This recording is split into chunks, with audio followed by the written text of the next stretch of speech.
Bonjour Madame Aptimni, pouvez-vous nous parler de la semaine de l'orientation à la CEP? Oui, parfaitement.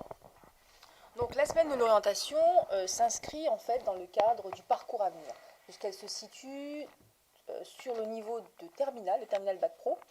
Et donc, dans la mesure où les élèves de terminal Bac Pro ont des périodes de formation en entreprise, des périodes en entreprise, donc on a concentré cette semaine de l'orientation, cette semaine-ci, donc du 7 janvier au 11 janvier. Dans cette semaine d'activité, l'objectif est double. D'abord, de permettre aux élèves qui souhaitent poursuivre leurs études dans le supérieur, notamment vers les BTS. Ici, nous avons d'ailleurs dans un établissement deux BTS, le BTS comptabilité gestion et le BTS CRSA. Donc, que peuvent poursuivre nos élèves? Eh bien, d'abord, de se poser la question de savoir s'ils ont le potentiel pour pouvoir suivre ces études supérieures. Donc, on propose des activités en ce sens-là. Les enseignants de BTS vont dans les classes de Bac Pro, présentent le contenu du BTS, expliquent les attendus aussi aux élèves pour qu'ils puissent se positionner et savoir si éventuellement ils pourraient prétendre à poursuivre des études supérieures. Le deuxième objectif de cette semaine d'orientation, c'est aussi de savoir que vont faire les élèves après le bac, ceux qui ne souhaitent pas continuer après le bac. Donc on propose, au sein de cette semaine aussi, des ateliers d'insertion professionnelle où on fait le point avec les élèves qui ne veulent pas poursuivre après les études.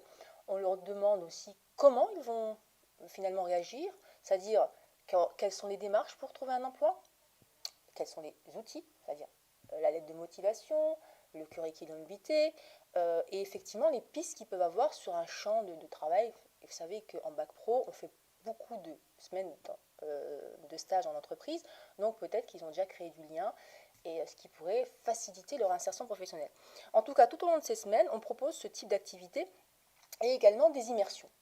Donc, les élèves qui souhaitent poursuivre en BTS sont en immersion, notamment ici en CG et en CRSA, mais aussi ailleurs. C'est-à-dire que s'ils veulent, par exemple, découvrir un BTS qui se situe, par exemple, au lycée Cassin ou à Metz ou au lycée professionnel de FAMEC, ils en font la demande et on organise cette immersion pour qu'ils puissent avoir tous les outils pour pouvoir, enfin toutes les informations pour pouvoir bien s'orienter. Alors il y a aussi un moment important cette semaine qui se déroulera le jeudi 10 janvier, l'après-midi, et là qui est commun à la CEP, donc à la section d'enseignement professionnel, mais également au lycée général technologique, c'est la fameuse JDO des métiers.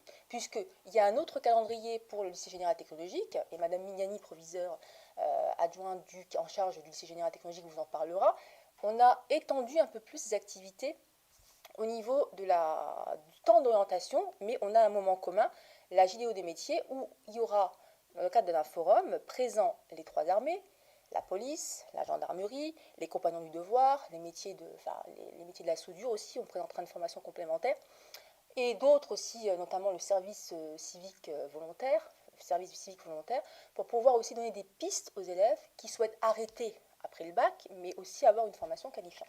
Donc ça, ce sera toute l'après-midi du 10 janvier. L'objectif, il est vraiment là, c'est vrai que c'est ramasser et puis centré sur une semaine pour les bacs pro, mais ça s'étend parce qu'ensuite les bacs pro partent en stage et reviennent donc de stage après les vacances de février. Et ils ont, pour tous les élèves, c'est-à-dire de terminale GT, jusqu'au 14 mars pour mettre leurs vœux sur Parcoursup. Et donc, on aura encore une période jusqu'au 14 mars pour j'allais dire poursuivre cette réflexion. Je passerai dans les classes auprès des élèves de terminale pour justement m'assurer que ceux qui souhaitent poursuivre en BTS aient bien formulé leurs vœux et poursuivre la réflexion pour ceux qui souhaitent s'insérer après le bac. Donc la semaine de l'orientation permet vraiment de se poser à un moment donné et de réfléchir à ce qu'on va faire après le bac. Voilà.